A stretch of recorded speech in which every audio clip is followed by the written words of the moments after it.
제가 소개할 책은 일자 샌드의 컴 클로저입니다.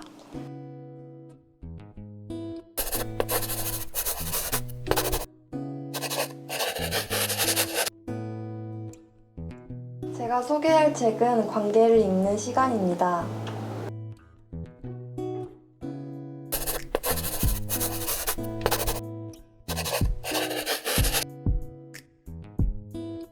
제가 요즘에 고민하고 있는 대인관계의 문제에 대해서 도움을 받을 수 있을 것 같아서 이 책을 읽게 되었습니다.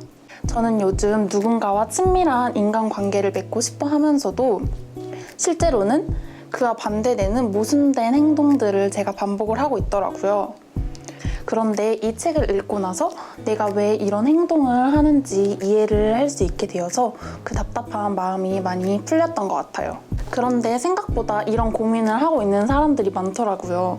저를 비롯한 모든 분들이 이 어려움을 딛고 친밀한 인간관계를 맺을 때의 그 기쁨을 누리시길 바라는 마음으로 이 책을 선정하게 되었습니다. 저에게 이 책이란 한 줄 평으로 말하자면은 내 마음의 거울이다.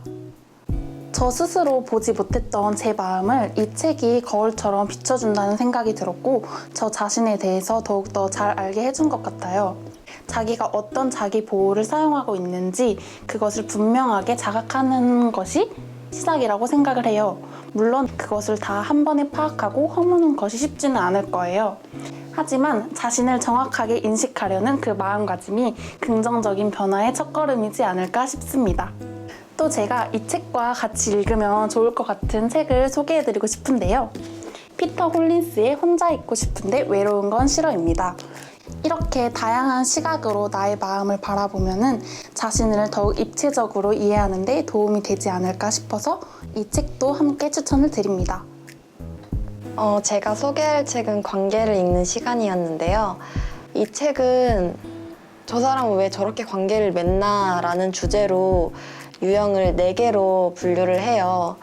먼저 처음에는 수능형인데 수능형은 이 사람과의 관계가 타인과의 관계가 부적절한 게 너무 불편해서 타인한테 오로지 100% 맞추는 것을 수능형이라고 하고, 그리고 지배형이라고 있어요. 지배형은 이제 완전히 자기 주장만 하고 상대는 복종하게끔 하는 그런 지배형이 있고, 그리고 돌봄형이 있는데 돌봄형은 이제 타인이 좋아야지만 비로소 내가 좋아지는 돌봄형이 있습니다. 그리고 마지막에는 방어형이 있는데 내 맘대로 하게 냅둬 라는 방어형이 있어요. 이렇게 4가지로 이 책은 분류를 하더라고요. 이러한 유형을 충분히 가질 수 있다고 생각을 하고 저 또한 이런 기질이 있다고 생각이 들었어요. 이 책에서 이러한 유형의 근본은 애착 손상이라고 말을 하는데 이 책에서 말한 애착 손상은 영유아기 때를 말해요. 근데 사실 부모님이 24시간 내내 어떻게 아기한테만 이렇게 오로지 신경을 쓸 수는 없잖아요. 이제 거기서 나오는 애착 관계, 그리고 또 부모님이 직접적으로 자녀한테 주는 애착 관계가 있는데 여기서 이제 애착 관계가 손상이 되어서 이러한 유형들이 보여진다고 합니다. 이 책에서 나오는 대처 방법 여러 가지가 있어요.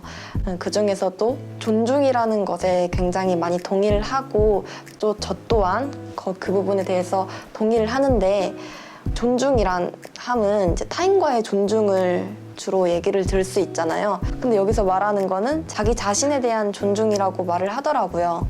생각해보니까 그렇더라고요. 이제 관계를 맺음으로써도 먼저 일단은 나부터 존중이 돼야, 내가 나를 존중이 되어야 비로소 관계가 형성이 되고 올바른 관계로 이어질 수 있구나 라고 생각이 들게 되었습니다. 저는 꾸빼 씨의 인생여행이라는 책을 추천해드리고 싶습니다.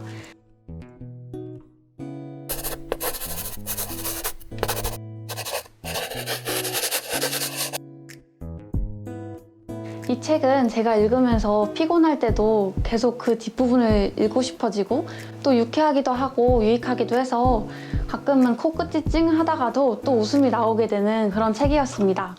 우선 이렇게 짧게 줄거리를 말씀드리자면 꾸빼 씨의 아들인 꼬마 꾸빼를 중심으로 이야기가 전개되는데요. 꼬마 꾸빼가 살면서 마주하게 되는 크고 작은 일들을 부모님과의 대화를 통해서 또 인생에서의 중요한 것들을 배워가는 그런 배우고 성장하는 내용인 것 같아요.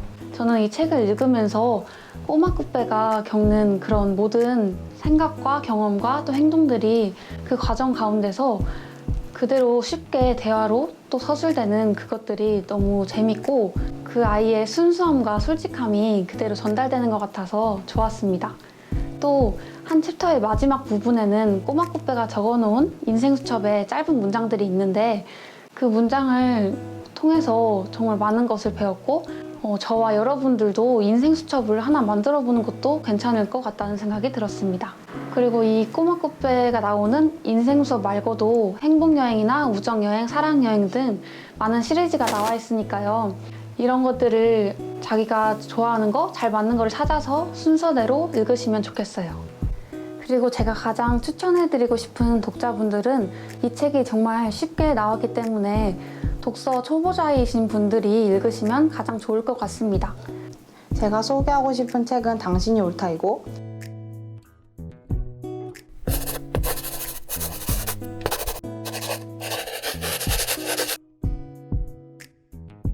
제가 소개해드릴 책은 당신을 믿어요입니다.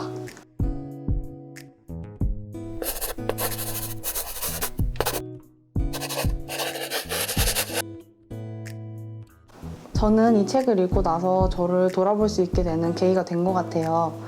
제가 남을 위해서 생각해서 해줬던 말들이 사실은 그 사람에게 상처가 될 수도 있겠구나. 혹은 그 힘들어하는 사람과 같은 감정을 공유하려고 하는 것만이 공감이 아니구나 하고요. 어려움을 겪으시던 내담자분들의 사례나 편지가 들어있는 부분도 있는데요. 그 부분을 읽을 때 울컥하는 감정도 들고 공감도 많이 됐어요. 그래서 저 같은 분들도 분명 계실 거라고 생각이 들고요. 저는 이 책을 상담을 전공하시는 분들, 전문 상담가 분들께도 물론 추천을 드리고 싶지만 저는 특히 소통의 방법을 잘 모르시겠거나 아니면 주변에 위로를 주고 싶은 분들 혹은 마음이 힘든 분들께 특히 추천을 드리고 싶어요. 그리고 이 책이 적정 심리학에 관한 책이라고 해서 어렵게 느끼실 수 있는 분들도 계실 수 있지만 이 책이 문장이 굉장히 쉽고 빠르게 읽을 수 있는 그런 문장들이 많고 비유나 은유나 이런 게 많이 들어가서 오히려 읽기 쉬우실 거라고 생각이 들어요. 그래서 가벼운 마음으로 책장을 넘겨보시면 좋을 것 같습니다.